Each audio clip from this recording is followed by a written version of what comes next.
Hello my dear choco bites, எல்லோரும் எப்படி இருக்கீங்க? நல்லா இருக்கீங்களா? இன்றைக்கி நம்ம பார்க்க போகிறது என்னென்னா, எஃப்எஃப்லாம் பார்க்க கிடையாது. இன்றைக்கி பார்க்க போகிறது வந்து மீம்ஸ் ரிவ்யூ தான் பார்க்க போகிறோம். என் தங்கச்சி, அதாவது டெலகிராமில் வந்து புதுசாக ஒரு பொண்ணு வந்து என்கிட்ட பேசினான்.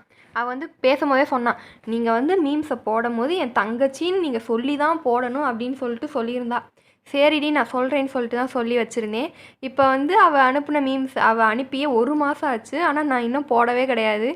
ஏன்னா வந்து எனக்கு போடுறதுக்கு வந்து ஒரு இது வரைக்கும் மீம்ஸ் ரிவ்யூவே கொடுத்ததில்ல. இதுதான் ஃபர்ஸ்ட் டைம். அதனால தான், வேறு ஒன்றும் இல்லை. சரி, நான் வந்து இது மட்டும் மீம்ஸ் ரிவ்யூ மட்டும் கொடுக்குறதுக்காக வரல. இன்னொரு விஷயமும் கேட்க வந்தேன். என்ன கேட்க வந்தேன்னா வந்துட்டு, நம்ம சேனலில் வியோட எஃப்எஃப்ஐ முடிக்கவா, இல்லை சுகா எஃப்எஃப் பார்ட் 2 கண்டினியூ பண்ணவா, இல்லாட்டினா இன்னொரு எஃப்எஃப் வச்சுருக்கேன் அதை கண்டினியூ பண்ணவா அப்படின்னு சொல்லிட்டு டெலகிராம்லேயும் நிறையா நம்ம சேனல் சப்ஸ்கிரைபர்ஸ்லாம் இருந்தாங்க. அவங்கள்ட்டலாம் கேட்டேன். அவளுக்கு என்ன சொன்னாலுங்கன்னா, நீங்கள் ஒரு வாரத்துக்கு 2 வீடியோ போடுறதே பெரிய விஷயமா இருக்குது, இதில் நீங்கள் இன்னொரு எஃப்எஃப் வேறு வச்சுருக்கேன்றீங்க, அப்போ இந்த 2 எஃப்எஃப் என்ன பண்ண போகிறீங்க அப்படின்னு சொல்லிட்டு கேட்டாளுங்க. சரிடி, நீங்கள் சொல்லுங்கள், நான் எதை ஃபஸ்ட்டு போட அப்படின்னு சொல்லிட்டு கேட்கும் போது தான் வந்து அவளுக்கு சொன்னாலுங்க, நீங்கள் ஜிம்மின் எஃப்எஃப் முடிங்க, அதான் இன்ட்ரெஸ்டிங்காக போயிட்டு இருந்துச்சு அப்படின்னு சொன்னாலுங்க. சரி, நான் அதை முடிக்கிறேன்னு சொல்லிட்டு முடிச்சிட்டேன். இப்போ இந்த 2 எஃப்எஃப்ல நான் எதை போடன்னு சொல்லிட்டு நான் டேரெக்டாக சப்ஸ்கிரைபர்ஸ்டே வந்து கேட்குறேன். ஸோ வந்து எதை போட அப்படின்ட்டு நீங்களும் வந்து கமெண்ட் செக்ஷனில் சொல்லிடுங்க. ஆர்மிஸு பிடிஎஸ் சாங்கை ஸ்ட்ரீம் பண்ண போகிறேன், தெய்வமே நீ தான் எனக்கு ஹெல்ப் பண்ணணும். சரி, ஹெல்ப் பண்ணிடுவாங்க தெய்வமே. அடுத்து ஆஃப்டர் ஃபியூ ஹார்ஸு, என்ன அதுக்குள்ளே மண்டையை போட்டுருச்சு ஃபோனு, லோ பேட்ரியா? சரி, நீ லோ பேட்ரியானால் நான் உன்னை விட்டுருவேனா, சார்ஜ் போட்டாச்சும் உன்னை நான் நோண்டாமல் விட மாட்டேன். கண்ணராச்சி கதற அடிப்பேனே. லூஸு ப்ளஸ் பைத்தியம் ப்ளஸ் 171/2 ப்ளஸ் கிழடு ப்ளஸ் குரங்கு. யார் அது? Friend sir, friend. ஆமாம், நம்ம ஃப்ரெண்டெல்லாம் இவ்வளோ கேவலமாக, இதை விட கேவலமாக தான் திட்டணும். ஏன்னா அவளுக்கு எவ்வளோ திட்டினாலும் சொரனே வராது. அடுத்து, when you have exam tomorrow but there is an update on your favorite drama. நம்மளுக்கு ட்ராமா தான் முக்கியம். அடுத்து, me trying to recall my answer in exam not today. அவ்வளோதான், உனக்கு அடுத்த டேவே இருக்காமல் போயிடும் எக்ஸாமில் மட்டும் மார்க் எடுக்கலைன்னா. Planning trip to South Korea போனால் கண்டிப்பாக ஃப்ரெண்ட்ஸை கூப்பிட்டு போயிடுவோம். பாஸ்போர்ட்டு ரொம்ப முக்கியம். ட்ரெஸ்ஸு ரொம்ப முக்கியம். ஏன்னா கான்செப்ட்டுக்கு போகும்போது அழகாக ட்ரெஸ் பண்ணிட்டு போகணும். ஆனால் இது எல்லாத்தையும் விட மணி ரொம்ப முக்கியம். அது இல்லைன்னு வைங்க, சவுத் கொரியா என்ன, நீ பக்கத்தில் இருக்க கடைக்கு கூட போக முடியாது, அந்த அளவுக்கு நம்ம நிலமை இருக்குது இப்போதைக்கு. அடுத்து, ஃப்ரெண்டு நம்மகிட்ட வந்து ஒரு ஜாப்பனீஸ் வார்த்தையை கேட்டு இதுக்கு மீனிங் சொல்லின்னு சொல்கிறாலாம். அதுக்கு நம்ம வந்து என்ன சொல்கிறோம், நான் எதுக்கு அதுக்கு மீனிங் சொல்லணும், எனக்கே தெரியாதே அப்படின்னு சொல்லிட்டு சொல்கிறோமா. அப்போ நம்ம ஃப்ரெண்டு கேட்குறாங்களா, அப்போ உனக்கு கேப்பாப் தெரியுமா அப்படின்னு சொல்லிட்டு கேட்குறாங்க. யாரை பார்த்து என்ன வார்த்தைடி கேட்குறாங்களோ, ஆர்மிஸ் டி, எவ்வளோ நாள் ஆர்மிஸாக சுற்றிட்டு இருக்கோம் தெரியுமா, சிங்கிளா. சரி, அதை ஒன்று. அடுத்து என்னது, ஆர்மிஸ் பி லைக். ஆமாம், நம்ம மெசேஜில் பர்பிள் ஹார்ட் மட்டும் இல்லைன்னு வைங்க, அந்த மெசேஜ் எண்டாவே ஆகாது. இல்லைன்னா அது வரைக்கும் தொடர்ந்துக்கிட்டே இருக்குது. பர்பிள் ஹார்ட்டை போட்டால் தான் ஃபுல் ஸ்டாப்பே வரும். மீ ஓஎம்ஜி ஐ ஆம் சிக்கு மாம் தென் யூ நீட் மெடிசன். நம்மளுக்கு தானே தெரியும் நம்ம மெடிசன் எங்கே இருக்குது, எங்கே போயினா அது கிடைக்கும். கேப்பாப்பு தான் அது. ரொம்ப உண்மை தான். நானும் கூட எங்கள் அம்மா வந்து என்னை கேவலமாக திட்டுவாங்க. திட்டினதோடு எனக்கு வந்து மனசு கஷ்டமாயிருமா, அழுதுகிட்டே வருவேன். வந்து ரூமில் படுத்துக்கிட்டு ஃபோனை எடுத்து நோண்டுவேன். கேப்பாப்புக்கு தான் போவேன். அதுதான் என்னோட மருந்து. Exam hall, when you have 5 minutes left. ஆமாம், அந்த ஒரு 3 மணி நேரம் கொடுப்பானுங்க. அப்போலாம் எழுதுங்கன்னு சொல்லுவானுங்க. ஆனால் எழுதவே மனசு வராது, படுத்து தூங்கிடுவேன் நான்லாம். ஆனால் அதுக்கப்புறம் 5 நிமிஷம் தான் இருக்குன்னு சொல்லுவாங்க பாருங்கள். அப்போ உட்காந்து விறுவிறுன்னு எழுதுவேன். எனக்கே கை வலிக்கும் அந்த எழுதலை, அவ்வளோ வேகமாக எழுதுவேன். அடுத்து வந்து நெவர் ஃபர்காட்டபிள் மூமெண்ட்டு பாருது. இது வந்து என்னென்னா வந்துட்டு ஜின்னு வந்து ஒரு வாட்டி லைவ் வந்திருப்பார். அப்போ வந்து ஒரு ஹேட்டர் வந்து ஒரு கமெண்ட் பண்ணியிருப்பார். என்னென்னா, ஜின்னு வந்து சாப்பிடும் போது வந்துட்டு மங்கி மாதிரியே இருக்கார் அப்படின்னு சொல்லிட்டு கமெண்ட் பண்ணியிருப்பார்.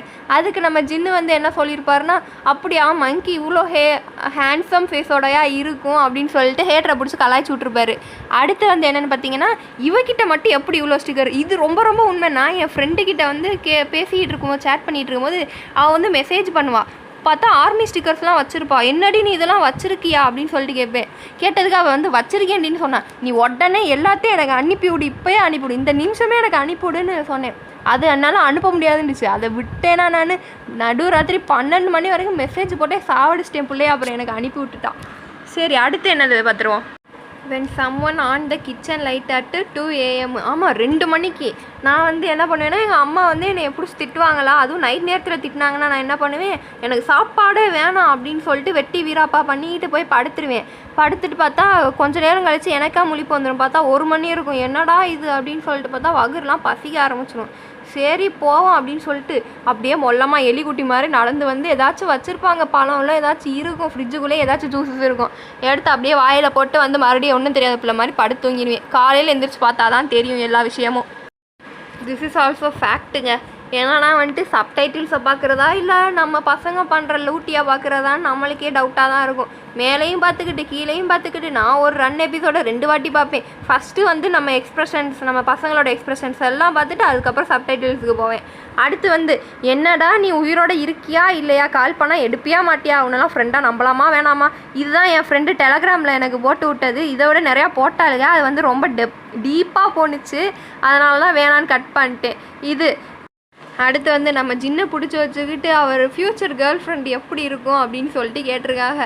புள்ள வந்து என்னமோ வந்து ஒரு சூரியகார பொம்மையை பிடிச்சி வரைஞ்சி வச்சுருக்கு. அதே நேரத்தில் நம்ம என்ன யோசிப்போம், என்னடா இது வாயக்கானா, ஓ வாய் பேசாத கேர்ள் ஃப்ரெண்டு தான் வேணும்னு கேட்குறாரோ. அதுக்கு வாய்ப்பில்லை ராஜா. எங்கள் தங்கச்சியெல்லாம் வந்துட்டு அக்காவெல்லாம் வந்துட்டு சரியான வாயாடிய, வாயை மட்டும் திறந்தாளுங்கன்னு வை, வாயிலிருந்து அருவியாக கொட்டும் வார்த்தைகள்லாம். அதனால் வந்து உங்களுக்கு அப்படி கிடைக்க வாய்ப்பில்லை. அடுத்து ஷாப்பு ஓனரு என்ன வேணும் வெண்ண வேணும். இந்த கதைலாம் வந்து நம்ம ஊரில் தாங்க நடக்கும். நம்ம நாட்டில் தான் வந்து இந்த மாதிரி கொடுமையெல்லாம் நடக்கும், மற்ற நாட்டிலலாம் நடக்காது. அடுத்து free bus travel for woman. Uncle எங்களுக்கு சவுத் கொரியாவுக்கு டிக்கெட்டை கொடுங்க. அவங்களுக்கு கொடுப்பாங்க. 1 லட்சம் 2 லட்சம் செலவு பண்ணி அங்கே போய் நான் கான்செப்ட் பார்க்க வேண்டியவங்களுக்கு இவங்களுக்கு 15 ரூபாயில் டிக்கெட்டை கொடுத்துருவாங்க சவுத் கொரியாவுக்கு. வருவிய நல்லா. இது வந்து ஆன்லைன் கிளாஸ் எடுக்கிறாங்கன்னு சொல்லிட்டு அழுகிற இமோஜாக போட்டு இருக்கிற எல்லா பிள்ளையும் வாட்ஸ்அப்பில் பிடிச்சி சாவடிச்சுக்கிட்டு இருந்தேன். போட்டு எல்லாத்தையும் போட்டு வறுத்து எடுத்துக்கிட்டு இருந்தேன். அதுக்கு தான் என் ஃப்ரெண்டு இப்படி போட்டு விட்ருக்கா, எனக்கு ஒரு ஸ்நேகிதி மென்டல் மாதிரின்ட்டு. சரி பரவாயில்ல விட்ரி, நான் மென்டல் தாண்டி. அடுத்து அம்மா காசு கொடுங்களேன், நான் கொரியாவுக்கு போகணும். எவ்வளோ வேணும்ப்பா? ஜஸ்ட்டு 1 lakh போதும் மம்மி, எடு செருப்பா நாயே. ஆமாம், நான் ஒரு வாட்டி எங்கள் அம்மாட்ட கேட்டு இந்த வார்த்தையை வந்து வாங்கியிருக்கேன். இதை விட கேவலமாக வந்து வாங்கியிருக்கேன். என்ன கேட்டேன்னா, அம்மா நான் வந்து படித்து முடிச்சுட்டு எல்லாத்தையும் படித்து முடிச்சுட்டு வேலைக்கு போனால் நான் கொரியாவுக்கு தான்மா போவேன் அப்படின்னு சொன்னேன்னா, சரி அதுக்கு போகிறதுக்கு எவ்வளோ செலவாகும் அப்படின்னு சொல்லிட்டு கேட்டாங்க. வெறும் 1 லட்சம் 2 லட்சம் தான்மா ஆகும், நீங்கள் கொடுத்து விட்ருங்க, நான் போயிட்டு வந்துடுறேன் அப்படின்னு சொன்னதுக்கு செருப்பு பிஞ்சு போயிரு, நாயை ஓடி போயிரு அப்படின்ட்டாங்க. சரி அடுத்து ஃபெயில் இன் எக்ஸாமு, கலங்கவே மாட்டோம். க்ரஷ் ரிஜெக்டடு, ஆனால் BTS லைவை மிஸ் பண்ணதுக்கு உட்காந்து ஓன்னு ஒப்பாரி வைப்போமே, ஏன்னா அதுதான் ஆர்மி புள்ளிங்கோஸ். அடுத்து வந்து பார்த்திங்கன்னா I am mature army. I don't care about haters. BTS is not talented அப்படின்னு ஹேட்டர் சொல்கிறாங்களாம். சாவடி அந்த பிள்ளைய. அவ கையில் மட்டும் கட்டுறச்சா செத்தடி மாவளே நீனு. பரவாயில்ல விடு, நீ என்ன சொல்கிறது, நாங்களாம் மெச்சூர்டு ஆர்மிஸ், அதனால் வந்து ஒன்றும் கண்டுக்க மாட்டோம், போனால் போது பொழைச்சி விட்டுடுறோம். அடுத்து வந்து என்னென்னு பார்த்தீங்கன்னா, இது ஜின்னு வந்து நான் ஃப்ரிட்ஜில் வச்சுருந்த ஸ்ப்ரைட்டை யார்டா எடுத்து குடித்தது அப்படின்னு சொல்லிட்டு கேட்குறாராம். ஹாபி வந்து சுகா கிட்ட போய், டேய் மச்சான் நான் தாண்டா எடுத்து குடிச்சு அவன்கிட்ட மட்டும் சொல்லிடாதடா அப்படின்னு சொல்லிட்டு சொல்கிறாராம். சுகா வந்து ஏன்டா இப்படி பண்ணேன்னு கேட்குறான். நீ மட்டும் அவன்கிட்ட சொல்லாமல் இரு, நான் உனக்கு பால் வாங்கி தரேன். ஆமாங்க, இந்த பூனைக்குட்டியை வச்சு தாங்க ஓட்ட வேண்டியதாக இருக்குது. என்கிட்ட ஒரு பொண்ணு வந்து டெலகிராமில் கேட்டிருந்தா, அக்கா ஒரு வேளை பூனைக்குட்டிக்கு கல்யாணம் ஆயிடுச்சுன்னா நீங்கள் என்னக்கா பண்ணுவீங்க அப்படின்னு சொல்லிட்டு கேட்டிருந்தா. நானாடி கடைசி வரைக்கும் சிங்கிளாகவே இருந்துருவேண்டி நினச்சிக்கிட்டே அப்படின்னு சொன்னேன். இதுவும் ஃபேக்ட்டு தான் ஆர்மி, இது மிகப்பெரிய ஃபேக்ட் ஆர்மி. என்னென்னா வந்து நான் எப்போ பார்த்தாலும் வந்து படிக்க போகிற நேரம் தான் வந்து எனக்கு பாட்டு கேட்கணும், BTS சாங் கேட்கணும் அப்படின்னு தோணும். சரின்னு போய் வந்து சவுண்டை குறைச்சி வச்சுக்கிட்டு தான் கேட்பேன். ஆனால் எங்கே இருந்தால் எங்கள் அம்மாவுக்கு கேட்குமோ தெரியாது, ஓடி வந்து எப்போ பார்த்தாலும் இந்த சைனாக்காரங்க பாடின பாட்டையே கேட்டுக்கிட்டு இருக்கிறியே, என்னடி உனக்கு பிரச்சனை, ஒழுங்கு முறையாக அதை தூக்கி போட்டு படிக்கிற வழியாக பாரு அப்படின்னு சொல்லிட்டு திட்ட ஆரம்பிச்சிருவாங்க. ஆகுன்னா நம்ம பசங்களை பிடிச்சி திட்டுறதே இந்த அம்மாக்களுக்கெல்லாம் வேலையாக போச்சு. சரி அடுத்து என்னன்னு பார்ப்போம். இது என்னது, நியூ ஆர்மி சாங் ரிலீஸ் பண்ணும்போது அப்படி ஆனந்தமாக இருக்கிறாங்க வேர்ல்டு ஆர்மி. அடப்பாவி, நாங்களும் இப்படி ஆனந்தமாக ஒரு காலத்தில் இருந்தோம். ஆனால் ஒவ்வொரு வாட்டியும் அவங்க ரிலீஸ் பண்ணுற சாங்கை ஸ்ட்ரீம் பண்ணி தலை சுற்றி டார்க் சர்க்கிள் வந்து வீணாக போய் உட்காந்துருக்கிறது தான் மிச்சம். அடுத்து வந்து என்னது, ஜிம்முன்னு லைவ் வாங்க அப்படின்னு சொல்லிட்டு நம்ம ஆர்மிஸ்லாம் காலில் விழுந்து கெஞ்ச வேண்டியதாக இருக்குது. அதுவும் உண்மை தான். அடுத்து அம்மா வந்து நம்மளை பார்த்து செல்ஃபிஷாக இருக்குன்னு மட்டும் சொன்னாங்கன்னா நம்ம சொல்லணும், அம்மா என் பையர்ஸை எத்தனை பேர் சைட் அடிக்கிறாங்க தெரியுமா, ஆனால் நான் எவ்வளோ தைரியமாக விட்டுக்கிட்டு இருக்கேன், என்னையை பார்த்து எவ்வளோ தைரியம் தான் நீங்கள் செல்ஃபிஷ்ன்னு சொல்லுவீங்க அப்படின்னு சொல்லிட்டு கேட்கணும். அதுக்கு உண்மையிலே கேட்டுறாதீங்க, அப்புறம் தொடப்பக்கட்டையை வச்சு அடிப்பாங்க, அப்புறம் வந்துட்டு என்கிட்டலாம் சொல்லக்கூடாது. அடுத்து வந்து என்னது me this is me after studying for only 5 minutes. ஆமாம், 5 நிமிஷம் படித்ததுக்கப்புறம் எதுக்குடா படிச்சுக்கிட்டா தான் எவ்வளோ நாள் இருக்குது, எப்படியும் ஸ்கூல் திறக்க போகிறது கிடையாது, நிம்மதியாக படிப்போம், படுத்து தூங்குவோம், திம்போம், இப்படியே வந்து நாளை ஓட்டிடுவோம் அப்படின்னு சொல்லிட்டு தான் என்னோடய எய்மும் இருக்குது. அடுத்து வந்து என்னது, இதுக்கப்புறம் வந்து எதுவும் கிடையாது. இது என்னோடய ஃபர்ஸ்ட் டைம் மீம்ஸ் ரிவ்யூனால கொஞ்சம் மொக்கையாக இருந்தாலும் வந்து அட்ஜஸ்ட் பண்ணிக்கோங்க. கண்டிப்பாக மொக்கையெல்லாம் இருக்காது, ஏன்னா என்னால் கொஞ்சம் முடிஞ்ச அளவு பெஸ்ட் தான் பண்ணியிருக்கேன். இது போல் வந்து மீம்ஸ் ரிவ்யூ நம்ம சேனலில் மறுபடியும் கொடுக்கலாமா வேணாமான்னு வந்து தயவு செஞ்சு கமெண்ட் செக்ஷனில் சொல்லிடுங்க. ஏன்னா இதுதான் என்னோடய ஃபஸ்ட்டு ட்ரையலு, அதனால தான். அதுக்கப்புறம் வந்து அதே மாதிரி என்ன எஃப்எஃப் போடலான்னு கமெண்ட் செக்ஷனில் சொல்லிடுங்க.